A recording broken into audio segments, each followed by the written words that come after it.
What's up, everyone? Welcome back to the channel. I got something really exciting to show you guys, a new car, and I've been kind of looking for this car for quite a bit. Finally found the right one. It was local, which was even better, and it is a car that I've had in the past, but a better version of it. And it's not a Mercedes, surprisingly. It is pretty fast. It's manual. But anyway, here's the car. It's a 2001 911 turbo, 996 turbo, speed yellow, a rather rare color. Such a cool car. If you guys haven't had a Porsche before, haven't driven one, highly recommend it. It is nothing compared to these old junks. As far as speed, obviously build quality, speed, different category of car, different caliber, but definitely a hell of a lot of fun to drive.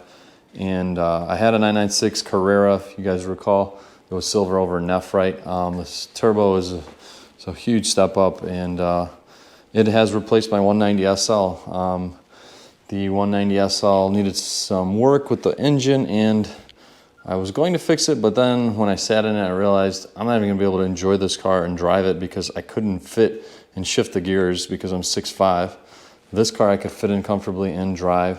So you got a running and driving car, and the other car is going to a good home. Actually, it went to a good home. It's being restored already, and the owner is really excited about it.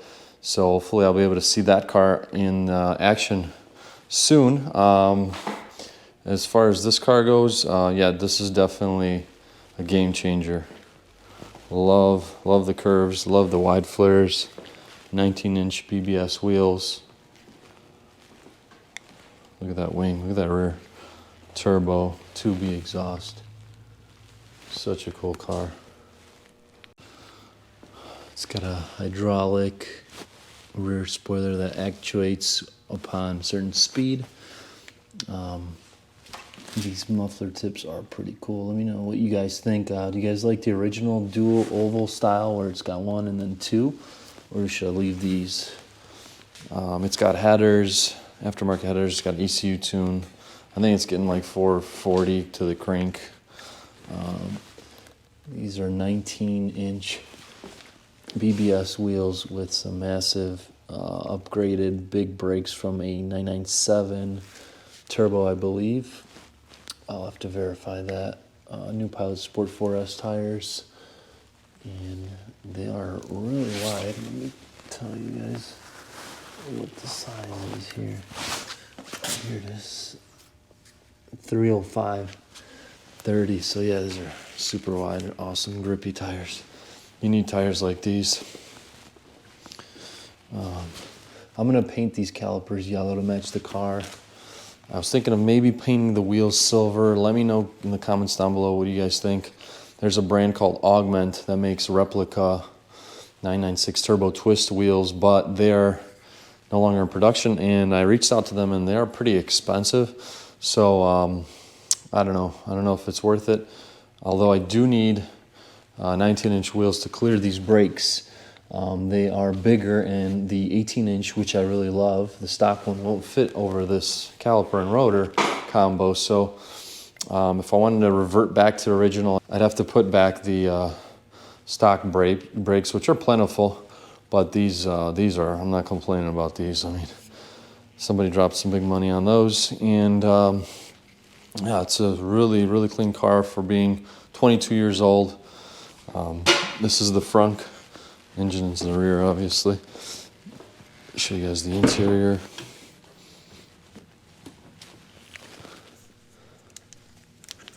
So you've got these air ducts that cool the intercoolers, which are located right here in the fender. In the rear bumper. This is a twin turbo car. So that's really cool, and look at how wide this is. I mean, this is really sick. The presence of this thing is just immense. Pop the front, show you guys what's going on up here in the rear.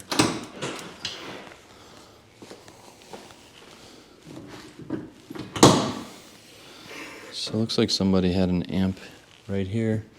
Not much space. You could put, you know, backpack, whatever. Batteries over there, brake fluid, and then washer reservoir.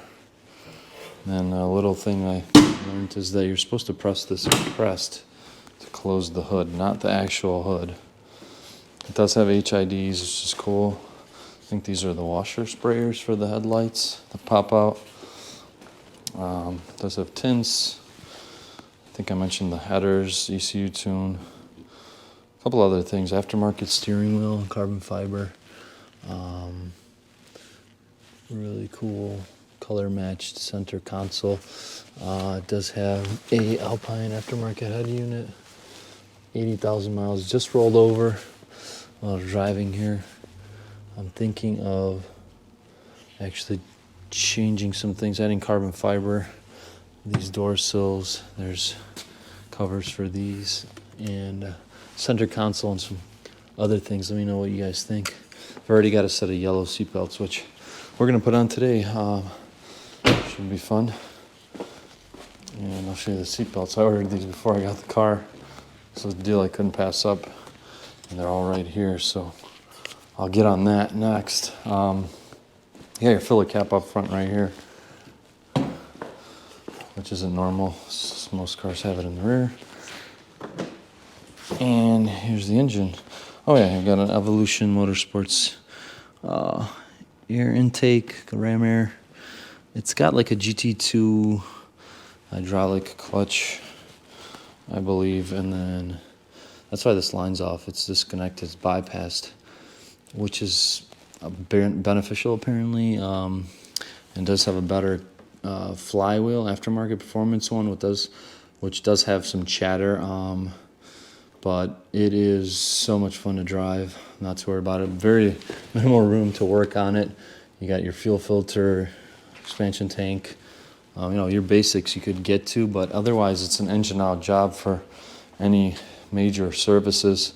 These cars were the first generation of water cooled, so yeah, they have a lot of lines going to the engine. So if you get a leak, you got to drop the motor, and then you got to do the while you're in there things, water pump, thermostat, you know, whatever hasn't been done yet, and pin the lines so that they don't pop off and leak.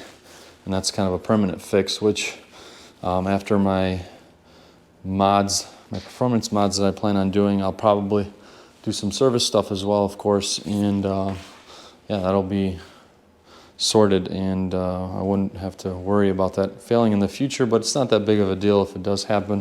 If I do get a leak, then I can also address it then, but nothing as of right now, fingers crossed. I think I'm going to remove those decals on the side here, and just leave it like a cleaner look. Short shifter, which is cool. The clutch is really hard, but it grabs really nicely. I mean, this thing's got some massive pickup. And there's another YouTuber by the name of Matt. He just picked up the cheapest, I think it's Speed Yellow 996 Turbo for like 39 grand, and he's dumped so much money and time into it already. It's 150,000 miles, super cool car. He's doing a lot of work to his, but he dropped the engine. You could drop it a certain amount to get to certain things. He's done already so much to try to make his better, and I don't think I'll have any issues. You know, you never know with cars. They're cars at the end of the day, but I'll leave a link down below to his channel if you guys want to check it out. Let me know what you guys think of the car. I hope you guys are excited, just as excited as I am about this thing. Yes, it's not a Mercedes. It is a Youngtimer. It's 2001. It is, you know, just phenomenal to drive. Let's get to putting those seatbelts in now. Popping this gasket out like this, only a little bit. You don't have to do it all the way. And there is a Phillips screw. I don't know if you guys can see it. It's right there.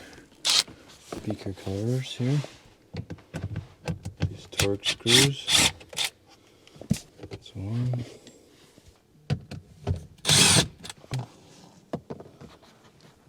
Screws. This pops out. Held in place here. Just Just unplug the clip. You're gonna want to unscrew that. And pop these back. There's tabs here, here. And then after you do that, the whole thing just slides out. The 17, there's a cap, pop the cap off, take the 17, remove this 17, which I already did, and then remove 110, another 17 up top.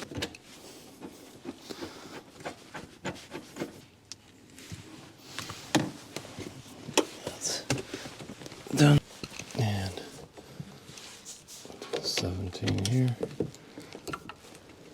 Oh, it was on there pretty tight.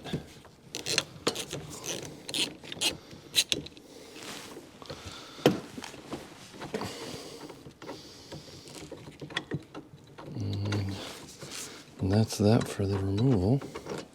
The long bolt here feeds through there. Take this guy, slide it through here, pop this guy out, and it goes in like this. So we remember, kind of like that.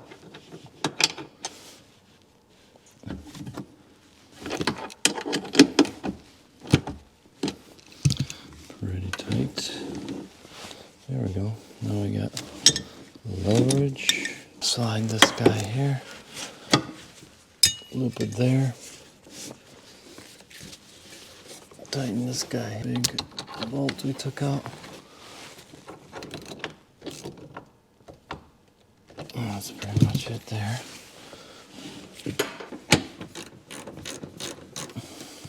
Put the black cap on. That's that. When we're done with the seatbelt for the front, the back's going to be a little bit more tricky, so we'll get to that. I'll just show you guys what you're dealing with. This thing's in there. You got to kind of move this out, get a 17 in there, unscrew it, and then this slides out.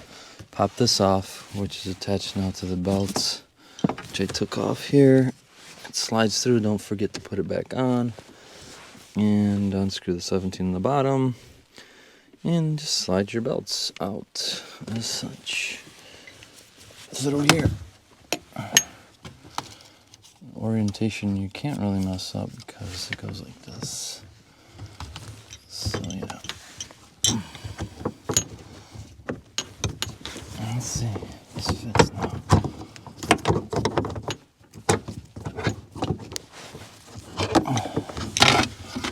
Now we'll go match up the proper seatbelt. And goes up